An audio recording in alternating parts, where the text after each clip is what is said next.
and so Martin Ostermural was the exact right person to do this. Martin, as many of you know, was senior editor at DCist for a long time, and then recently went over to WAMU, I think earlier this year. Martin and I were also part of a delegation that flew to Detroit to participate on a statehood panel at Netroots Nation to really educate the progressive Americans and leaders and advocates of the country about the district's plight. So we learned a lot there. Martin was our moderator there and asked really hard and tough questions of all of the panelists. And there's no doubt that he'll do the same today. All right, Martin, I'm going to turn it over to you. Thank you very much. We appreciate it. So like you mentioned, my name is Martin Ostermural. I'm one of 2 DC reporters at WAMU, the NPR station here in town.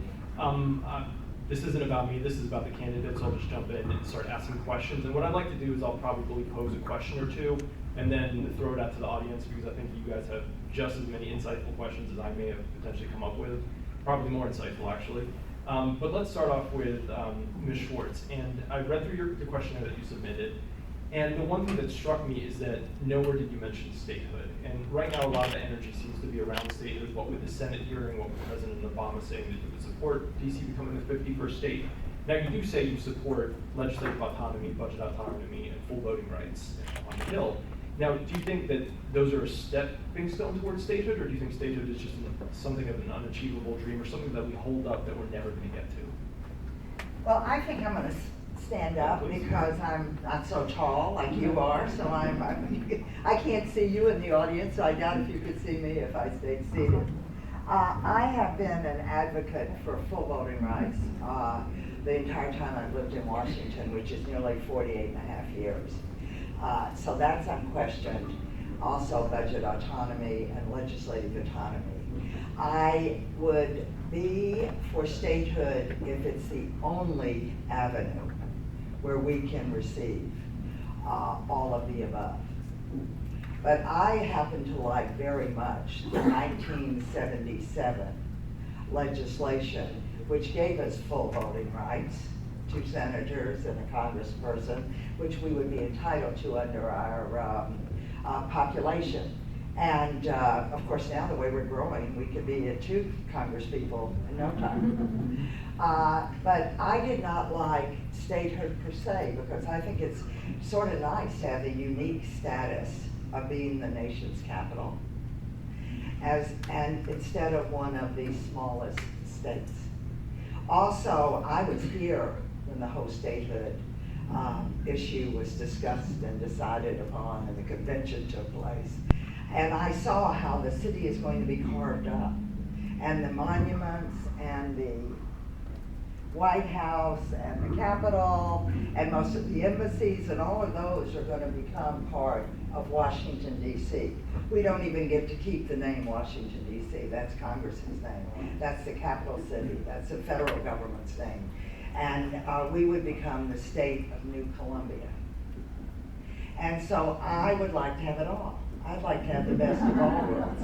I would like to have the unique status of being the nation's capital, and also having full voting rights, as well as having full budget autonomy and legislative autonomy. So that's my first choice, is to bring back that, adding on the legislative autonomy and the budget autonomy, because they were not present in that. I even called up Walter Faulkner, was kind of our leader on that initiative, and I called him up as soon as it passed Congress. And I was a Republican in those days, and I was on the Board of Education, and I was vice president of the Board of Education. And I said, I'd like to help with this effort, because it entailed going around and getting all the states we needed, 38 states to ratify it. I said, I'll go anywhere. A lot of states in those days were Republican legislators.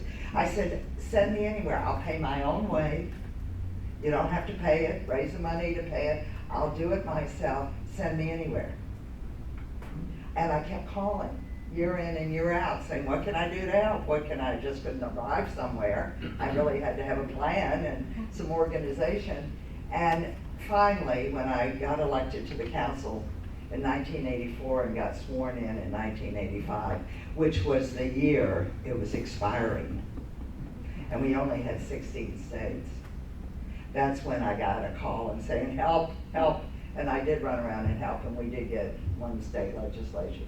Well, we had 15 and we did get 16. But it was too late. But I had been willing in that 7-year period to do far more had I been called on to do it.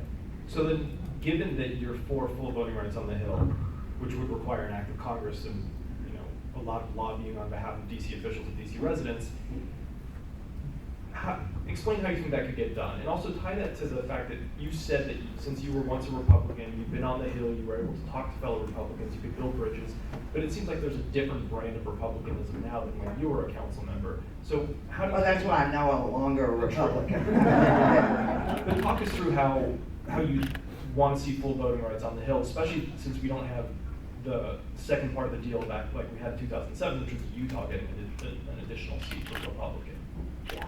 I don't think it's going to be such a hard sell, because when I've gone up there and worked, and I've always gone up there to do lobby days and on my own gone up there, so many, I mean, it's a shame, but so many of the Congress people, senators and House members, say, but if we give it to you, what about the Virgin Islands and Puerto Rico? We'll have to give them voting rights, in American Samoa.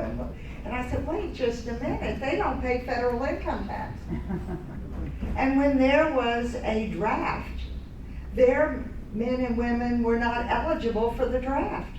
We've always had all of the responsibilities of citizenship when it comes to being drafted, when it comes to federal income tax, but none of the privileges.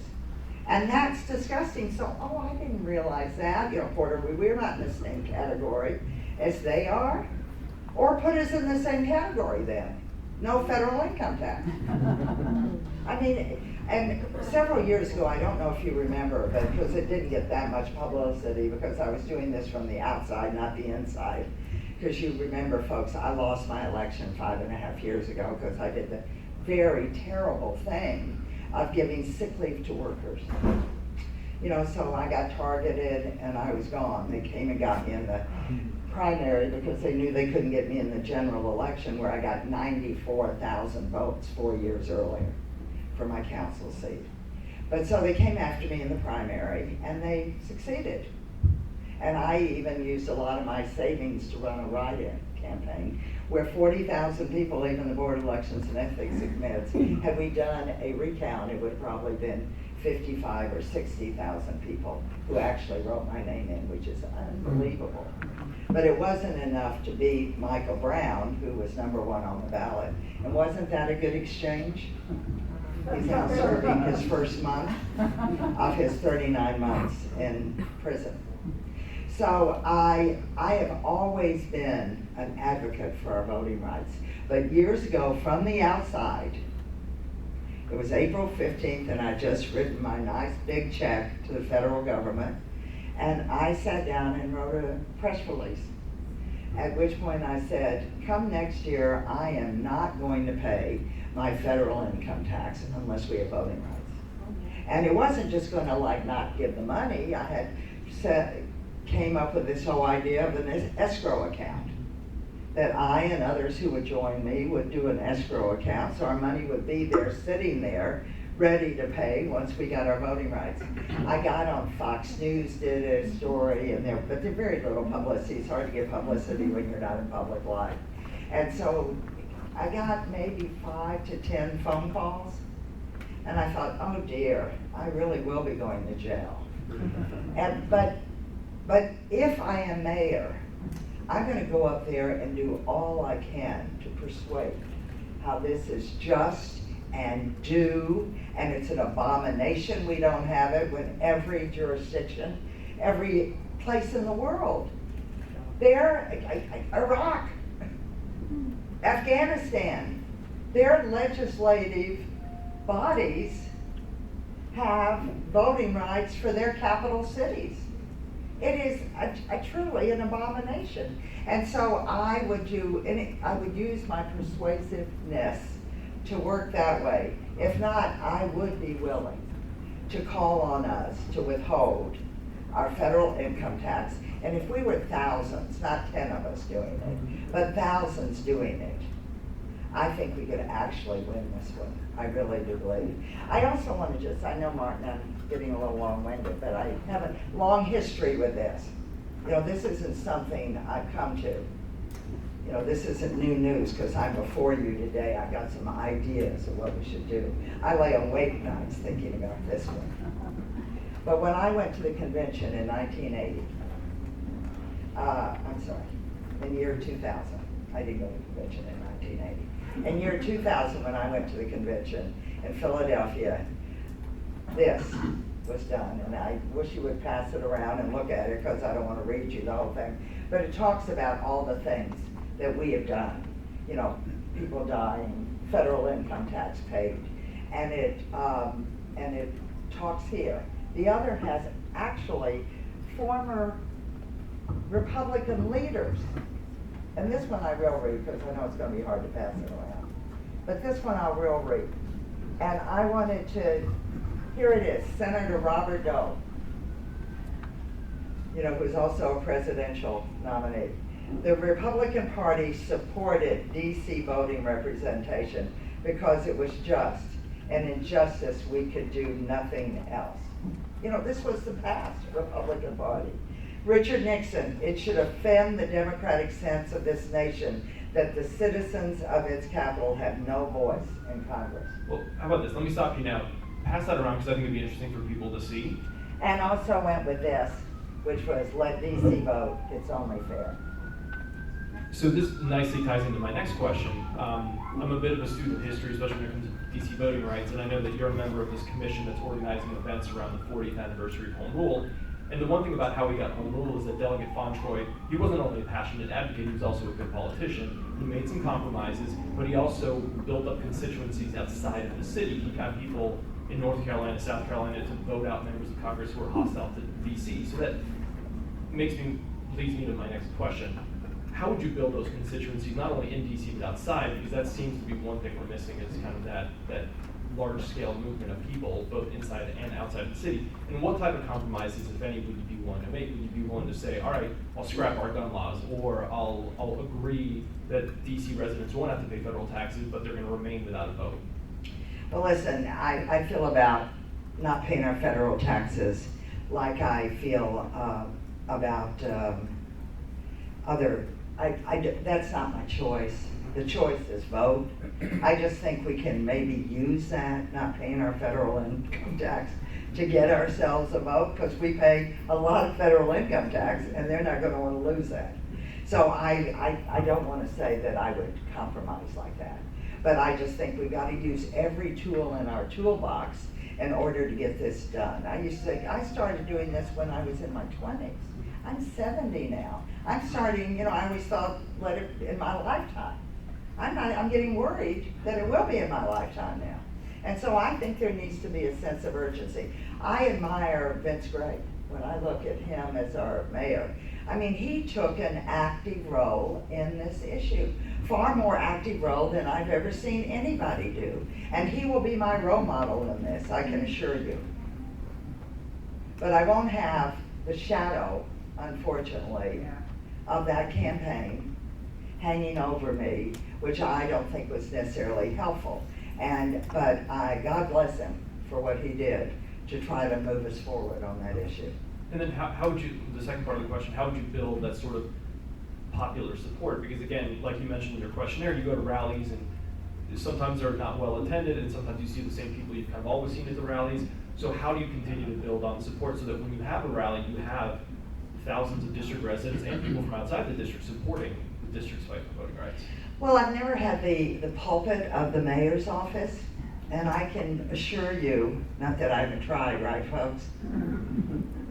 But I can assure you that I will be heard, and I will call on all of you who have worked on this for so many. I mean, Appleseed has been a great leader in this area and is very well respected. DC Vote, I mean, League of Women Voters. I mean, please, between all of our organizations that have worked hard, all getting together, I do believe we can get this job done. So now, if anybody from the audience has any questions, there's a microphone right here in the middle, and I'd invite you guys to come up and ask Carol a question. Or I could keep mouthing off for the rest of the My 15. voice carries nothing. Feel free. When you're mayor, you won't be spending time answering allegations of wrongdoing, and that would give you a lot of extra time for meeting the district. Yeah, now that's what I was referring to, and I think, listen, I've been also frustrated with what's been going on there. I mean, like, either bring it or shut up already. I think it's been very unfair to have had this 3.5 years of these allegations, which I think have, been imposed not only on him, but on us. And then for 3 weeks and 1 day before the primary to have that whole press conference and, get everybody all whipped up. And here we are, how many months later? March, April, May, June, July, August, September. And this is October 1st. 7 months later, still nothing. And that's why I said either bring it or shut up. Yeah. So, and this brings me to another question I've been asking all the candidates, because it is easy as a candidate to talk good game about statehood, voting rights, budget autonomy, legislative autonomy. Now, the other issue is the resources that you're going to put into it. And that's one thing. The statehood delegation, for example, they're not paid. They get money through the little checkbox on our tax forms, but the amount of money that they've been getting every year has been dropping pretty significantly. And I just checked yesterday, and this year they're only getting, right now, up through the end of the third quarter, about $23,000. Now that account is going to close if it doesn't exceed 25. So you're seeing that there's a drop in the amount of money they're getting. There's been debate in the council about making them paid positions, giving them $1 million budget, that sort of thing, but that hasn't really gone anywhere. Would you be willing to say, I mean, I know you have the powers of persuasion, but you need people to help you. Would you be willing to put in actual money to help the cause help?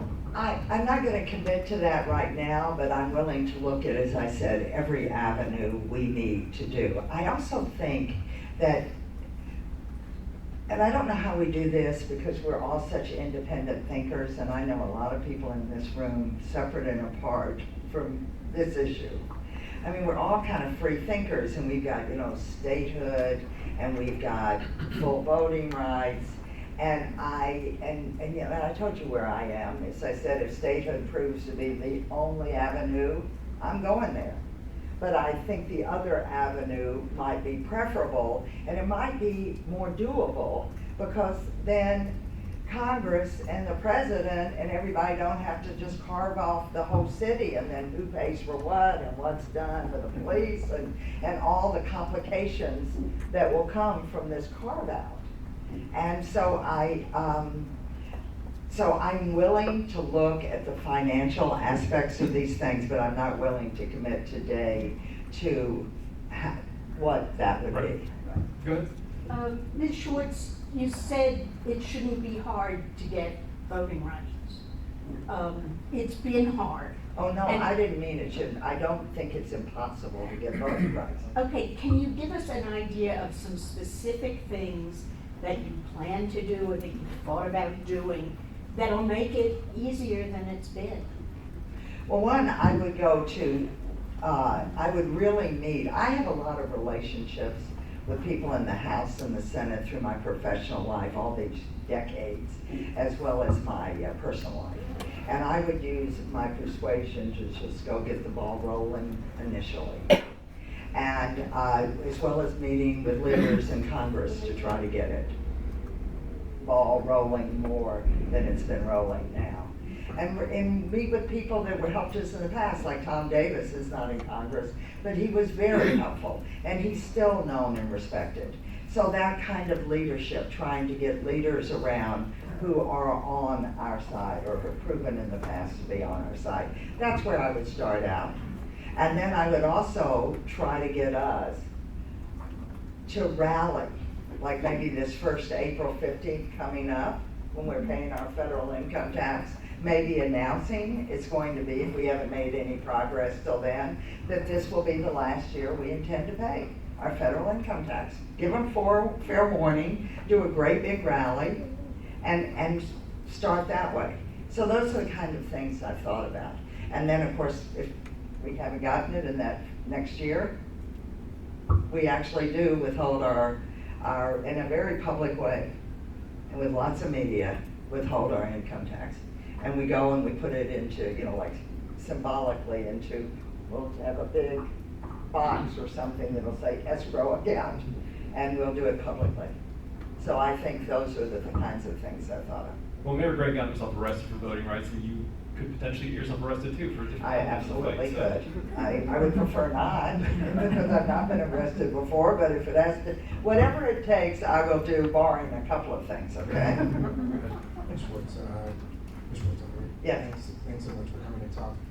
As you know, Initiative 71 marijuana legalization is on the ballot, and it's, at least according to recent polling, popular by 65%. You have come out and been vocally against that, and so the question to you is, how would you reconcile your position with the fact that voters overwhelmingly support it at this point in time? And if you were elected mayor, what would you do in terms of supporting that vote? Okay. Well, listen, I think that I've never been, you know, registered popularity contest before I have my own opinion. And I do think I'm very much in favor of medical marijuana. I voted for it on the council.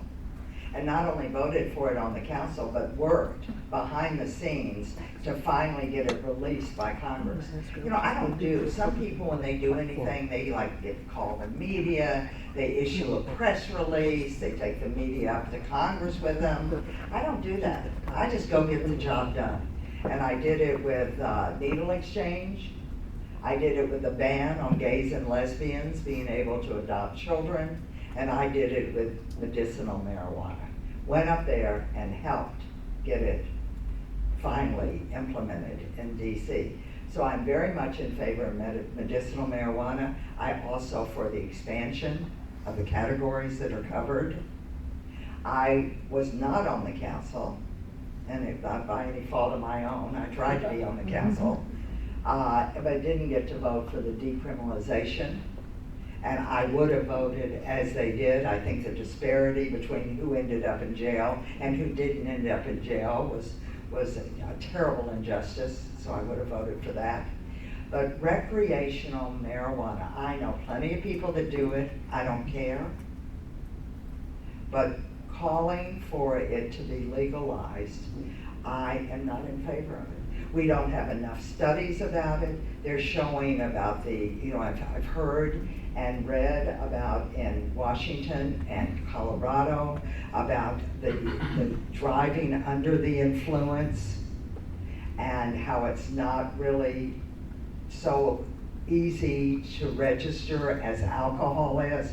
Listen, one of my top priorities is to help with the addictions we already have, alcohol and drugs, and you see them all the time. So does that mean that you wouldn't defend the initiative, if it was approved by the voters, you were elected mayor, and then Republicans on the Hill blocked it like they did medicinal marijuana, would you not go advocate for it? I don't know what I would do, but I certainly don't favor it myself. You know, the council initiatives happen, referendums happen.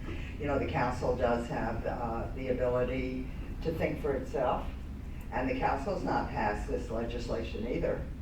And so I would work with the council, and I would make a decision at that time. But I do not think that we need to add to our already addicted issues with more addiction. And you know, like people will be out in their yards with their plants, their children next door. You know, we're not just like, we don't all have acreage here. We have townhouses, and so you're out there, someone was saying that their neighbors are constantly out in the backyard smoking marijuana, and their children, you know, the wind wharfs over there. So the children are exposed to this. I think we should think long and hard before we rush to the polls and pass this legalization. Another question? Would you comment on what could be done about the party platforms? In the 70s, I think clearly both parties, major parties, favored a full voting representation. Yeah. And And not current. the thing I passed around showed that, obviously. Yes, I mean, I think we should work on that. That my former party, I just don't see much hope for them, but I think we can pick off individuals. getting it in the party platform, I think, would be far more challenging than any of us would want to have to face. But I do think that, I think you can pick off individual members when you also go and show how Afghanistan, Iraq, I mean, everywhere around the world, they're allowed to vote, but not us. I mean, it's discriminatory. I will take them to court. I think we can do equal protection under the law. I mean, everything that Johnny Barnes' recent issue, I would help every single one of those initiatives, because finally maybe we can. And also, I hope you noticed in my questionnaire, I said, since Congress says they have total control over us. Remember how they brag about that all the time? You know, with their riders and their this and their that? Fine. Then, okay, using your total control, give us full voting rights, full legislative autonomy, and full budget autonomy. All right, one more question in the back, and then I think we'll be wrapping up. Oh, and then we'll have one more question after that. We'll wrap up. Hi, thank you very much for being here. I have a couple of things. One, I'd just like to say about the statehood going the legislative route instead of for voting rights rather than statehood.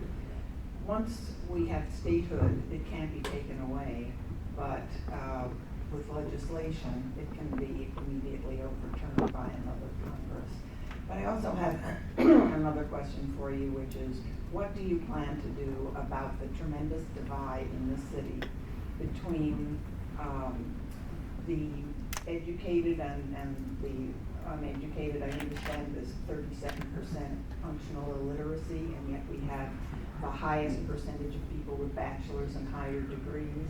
And then as far as poverty, we know we have a lot of poverty in the city, and yet there must be an awful lot of rich people here because we pay the highest per capita federal income taxes in the whole country. So there are a lot of rich people overbalancing the poor here, and I just wonder what you plan to do about this. I first want to answer what you stated about, you know, what is given can be taken away. That's why I said first and foremost I favor bringing back the 1977 voting rights law, which would then have to go to the states for ratification. So that would be my first choice. But I'm going to try every avenue. So that would be a constitutional amendment versus just Yes, congressional yes, legislation. it would be a constitutional amendment. And I said that when I got it. That's my first choice. And it would be a constitutional amendment, just like the statehood issue would be. On the other thing, I am running, when I talk about my priorities, and voting rights is one of them. But I also talk about education, and I have a tremendous education background.